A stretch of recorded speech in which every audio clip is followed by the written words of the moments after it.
దేవుని మహాకృపను బట్టి అందరికి వందనములు చెల్లిస్తున్నాము. సంసోను గురించి కొన్ని మాటలు తెలుసుకుందాం మనం ఈ రోజున.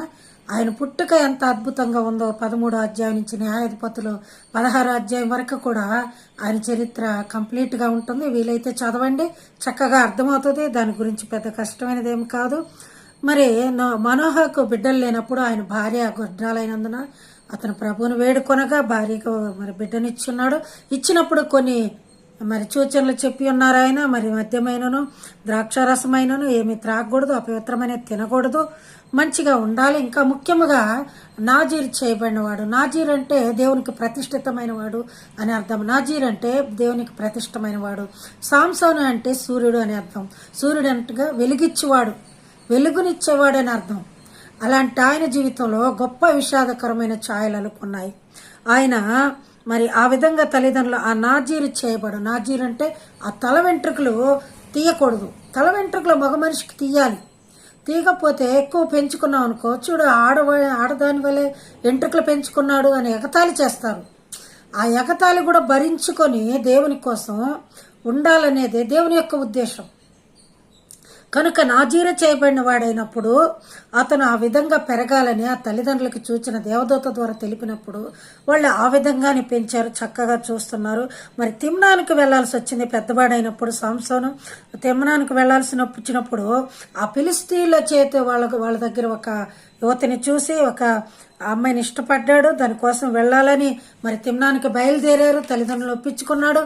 వెళ్తూ ఉన్న సమయంలో అసలు అతనికి ద్రాక్ష తోటలు ద్రాక్ష రసమైనను త్రాగకూడదని దేవదత్త చెప్పిన రీతిలో ఆ ద్రాక్ష తోటలు ఆకర్షణీయమైన తోటలు.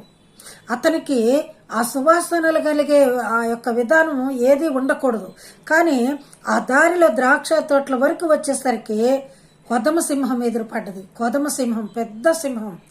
మరి దాన్ని కొట్టడానికి చేతిలో ఏమి లేదు. బొబ్బరించుకుంటూ పైకి వచ్చినప్పుడు అతని చేతులు ఏం లేకపోయినా ఒక మేక పిల్లని ఎలా చీలుస్తాడు అలా చీల్చేసే బలం కలిగిన వాడు. చీల్చేశాడు కూడా.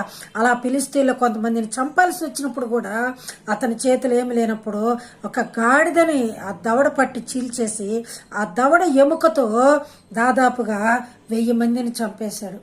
అంత బలము, శక్తి, తెలివితేటలు ఉన్నవాడు ఆయన. చివరికి ఒక సాంసోను మరి చివరికి గాజాకు వెళ్ళవలసి వచ్చింది. గాజాకు వెళ్ళిన తర్వాత అక్కడ దెలీలియా అనే స్త్రీని మోహించినట్టుగా, ఒక వేశ్యను మోహించినట్లుగా మనం బైబిల్ గ్రంథంలో 16వ అధ్యాయంలో చూస్తున్నాం. ఆమెను మోహించి మరి ఆమె చెప్పినట్లుగా వింటున్నట్లుగా బైబిల్ గ్రంథం మనకు సూచిస్తుంది. మరి ఆమె దగ్గరికి వెళ్తున్నప్పుడు ఫిలిస్తీన్లు గమనించారు. దాదాపుగా 20 సంవత్సరాల నుంచి అతన్ని చంపాలని చూస్తున్నారు. ఎందుకంటే ఇశ్రాయేల్ రాజుగా పరిపాలిస్తున్నాడు, ఇశ్రాయేళ్లకు మద్దతుగా ఉంటున్నాడు. కనుక ఫిలిస్తీన్లు ఆటలు సాగట్లేదని, ఫిలిస్తీన్లు చంపవలనని తీర్మానం చేసుకున్నారు. కానీ అతన్ని చంపటానికి ఎవ్వరి వల్ల కావట్లేదు. ఎంత ప్రయత్నించినా అతను చావట్లేదు. ఎక్కడ దొరకట్లేదు. ముందు అసలు దొరికే వ్యక్తి కాదు. అంత హుషారైన వాడు, తెలివి కల్లవాడు, మంచి జ్ఞానం కలిగిన వాడు, బలమైన పరాక్రమశాలి. ఆయన్ని చంపాలంటే ఎవరి వల్ల కాదు. ఇక ఆ దెలీలా దగ్గరికి వచ్చినప్పుడు వీళ్ళకి అవకాశం దొరికింది.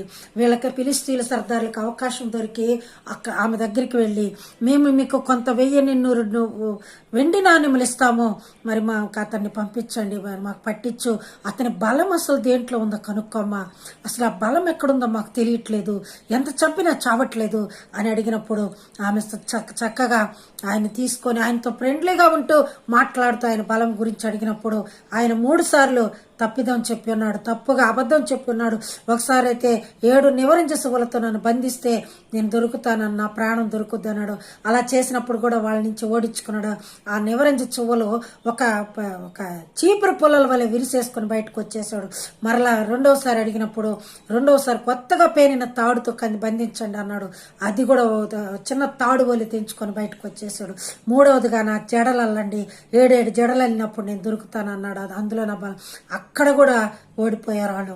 చివరికి ఎక్కడ అనుదినం ఆమె వేధిస్తూ ఉంది, ఇక బాధ పెడుతూ ఉంది, మాటల చేత తొందర పెడుతుంది. నేనంటే నీకు ప్రేమ లేదు, ప్రేమ ఉంటే నాకు అబద్ధం చెప్తారా, ఇలా చెప్తున్నావు కనుక ఇక మనకు ఫ్రెండ్షిప్ దూరం అవుతుందని ఏం బాధించిందో ఏమో. ఇక ఆమె నుంచి ఆయన నిజం చెప్పాడు. నేను పుట్టినప్పటి నుంచి నాజీరు చేయబడిన వాడిని, దేవునికి ప్రతిష్ఠిత అయిన వాడిని, నా తల వెంట్రుకలు ఎప్పుడు కత్తిరించలేదు, నా బలం అంతా నా తల వెంట్రుకల్లో ఉన్నది. చూడండి ప్రియులారా, ఆ బలం గురించి ఎప్పుడు చెప్పి ఉన్నదో, ఆమె తొడపైన పడుకోబెట్టుకొని ఆయన్ని లాలన చేస్తూ పాలిస్తూ లాలన చేస్తూ ఆయన యొక్క బలం యొక్క రహస్యాన్ని కనుగొనదగినదిగా ఉంది.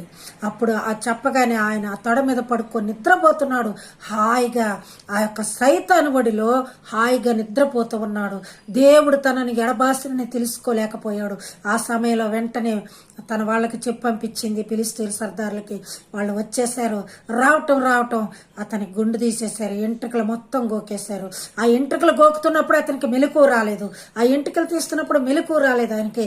ఎందుకంటే సాతాను ఒడిలో అంత లాలన, అంత ప్రేమ, అంత సువాసనలు కలిగి, లేకపోతే అంత మత్తుడైపోయి ఉన్నాడు. అలాంటప్పుడు ఆ తల వెంట్రుకలని తీసివేశారు.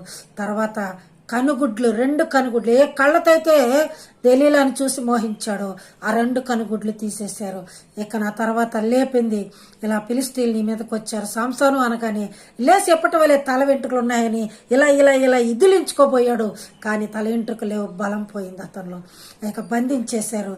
అతన్ని బంధించి తీసుకెళ్లి ఇత్తడి సంఖ్యలు వేసి, మామూలు సంఖ్యలు వేస్తే తెంచుకుంటాడని ఇత్తడి సంఖ్యలు వేసి బంధించి ఆ తర్వాత బందీ గృహంలో ఉంచేశారు.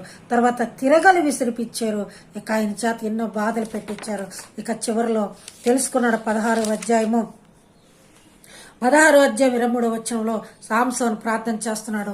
16వ అధ్యాయం 28వ వచనంలో ఒకసారి చూసుకుందాం. సాంసోను, యెహోవా ప్రభువా, దయచేసి నన్ను జ్ఞాపకం చేసుకును దేవా, నా దయచేసి ఈసారి మాత్రమే నన్ను బలపరచు. నా 2 కన్నుల నిమిత్తము ఫిలిష్తీయులను ఒక్కసారి దండిస్తాను. నేను నా 2 కన్నుల నిమిత్తం ప్రభు అడుగుతున్న వారిని చంపే అవకాశం అని అడిగినప్పుడు దేవుడు బలం ఇచ్చి ఉన్నాడు. అప్పుడు బలం అంటే ఆ ఎంట్రుకలు మళ్ళీ మొలుస్తున్నాయి. తీసేసిన ఎంట్రుకలు బలం స్టార్ట్ అయింది. అప్పుడు అతనితో పట్టుకొని ఉన్న ఒక బంట్రోతో అడిగాడు, ఆ స్తంభాలని నాకు ఈ యొక్క దాగోను గుడికి తీసుకెళ్లారు. దాగోను గుడిలో బలి అర్పించాలని సాంసోను తీసుకెళ్లినప్పుడు ఆ దాగోను గుడిలో ఉన్న దాదాపు 3000 మంది దాకా ఉన్నారు.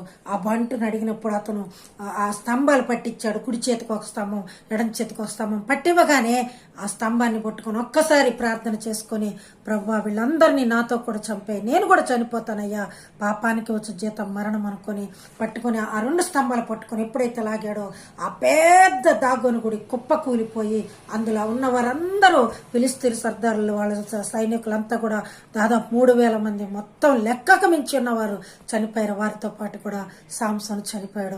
అలాగ సాంసోను జీవితం విషాదాంతం అయిపోయినది, విషాదకరమైనది. ప్రియమైన దేవుని బిడ్డలారా, దేవుని బిడ్డగా పుట్టిన నీవు, నాజీరు చేయబడి నీవు ఎలా జీవించాలి, దేవునికి ఇష్టమైన బిడ్డగా జీవించాలి. ఆ రోజుల్లో దేవుని మాటలు లెక్క చేయకుండా అన్ని మాటలకు పూజిస్తూ ఆ దేవతలను కొలుస్తూ ఆ విధంగా తప్పుదారి పట్టి చివరికి ప్రాణాల మీదకు తెచ్చుకున్నారు. మీరు కూడా అలా కాకుండా మనమంతా కూడా దేవుని బిడ్డలుగా ఈరోజు నిర్ణయించుకొని సాంసోను వలె కాకుండా కళ్ళు తెరుచుకొని మన పాపములు మనం తెలుసుకొని పాపపు ఒడిలో పడి జోగుని నిద్రపోకుండా మనం దేవునిలో మేల్కొందాము. అటు దేవుని కృప మనకు, మన కుటుంబాలకు, మన బిడ్డలకు, మన జీవితాలకు, మన రక్షణకు సదా తోడై నడిపించును గాక. Amen. God bless you all.